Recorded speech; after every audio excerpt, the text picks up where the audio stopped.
Tommy was a curious little boy who loved nighttime adventures. Every night, he brushed his teeth with great care, ensuring not a speck of candy was left on them. Then, he'd yawn long and wide, as if preparing for a thrilling journey. And finally, he'd climb into his cozy blue bed, ready for another enchanting night. One particular night, as the stars twinkled softly outside his window, Tommy felt something different. As he closed his eyes, ready for sleep to gently take him away, a faint whoosh filled his room. Intrigued, he peeked one eye open, and before he knew it, his bed was floating inches above the floor. Tommy's bed slowly rose higher, gently spinning as the moonlight created a glowing path in the sky. "Am I dreaming?"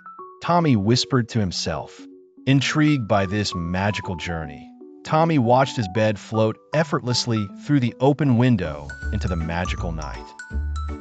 Below him, the small town looked like a world of toy blocks, with rooftops resembling neatly colored squares and trees waving their sleepy branches.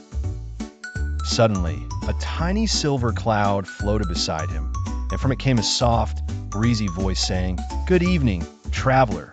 I'm Nimbus, guide of the dream path." Tommy blinked in surprise. "A talking cloud?" he asked. Little Nimbus giggled and sprinkled dream dust around the floating bed. As the glittery trail shimmered like starlight, they soared higher into the sky, passing glowing moons and sleepy owls with lanterns tied to their wings. Unexpectedly, Tommy's bed tilted and whooshed into a tunnel made of rainbow mist. Through it, the bed zoomed past soft clouds, singing sweet lullabies. Emerging from the tunnel, Tommy saw a land made entirely of pillows, clouds, and floating stars. It was the Kingdom of Sleepia.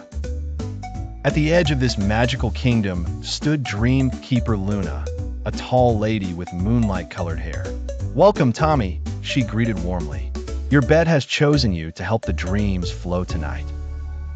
Tommy looked around and saw thousands of beds floating by, each carrying a sleepy child on a wondrous journey through the skies. Yet, an area looked dark and quiet, with no dreams sparkling there. "That's the land of lost dreams," Luna explained. "The dream wind has stopped blowing, and without the wind, children will face nightmares instead of happy dreams." Feeling brave, Tommy declared.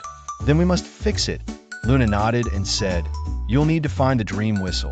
It controls the wind of Sleepia." His bed floated toward the dark clouds where no stars shone, entering the realm of strange shadowy creatures called yawn slurkers, who drifted nearby, yawning so loudly that the air shook. Tommy whispered to Nimbus, "Stay quiet. They don't like laughter." But Nimbus couldn't help it.